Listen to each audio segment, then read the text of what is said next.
নবী যেদিন এই দেশ থেকে বিদায় হয়ে যাবে, আমার আল্লাহ জিবরাইলকে দিয়ে প্রস্তাব পাঠিয়েছিলেন, ও জিবরাইল আমার বন্ধুর কানে খবর দাও, আমার বন্ধু এই দেশের মাটিতে থাকতে পারবে না, আমার বন্ধু এই রক্ত মাখা জমিনের মধ্যে রাখবো না, আমার বন্ধুর দেহ আমার আরশের ডাইন পাশে দাফন করব।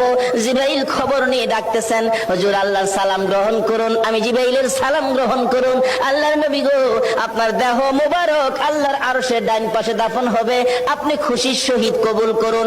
আমার নবী কোনো কথা কয় না, দুইটা চোখের পানি ঝরঝর করে ছাড়তেছে।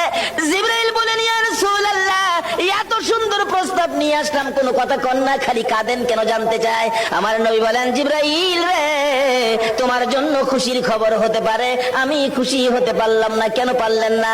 রে জিবরাইল, আমার দাফন আল্লাহর আরশের ডান পাশে হবে, আমি জানতে চাই আমার গুনাহগার উম্মতের দাফন কই হবে রে? জিবরাইল বলেন, আপনার উম্মতের দাফন এই জমিনের মধ্যে হবে। আমার নবীর কান্না আরো বেড়ে গেছে। জিবরাইল, না না, সইতে পারি না, আমি আর সে থাকবো আর আমার উম্মতেরা এই জমিনে থাকবে, আমার মন মানে না, প্রস্তাব আমি রাখবো না, আমার পক্ষ থেকে একটা প্রস্তাব আমার প্রভুর দরবারে তুলে ধরো।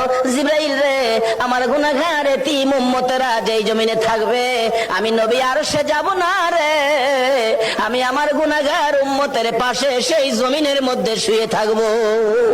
আরে দয়ালো নবী, প্রেমের ছবি আর আসবে না জগতে, আমার দয়ালো নবী, প্রেমের ছবি আর আসবে না।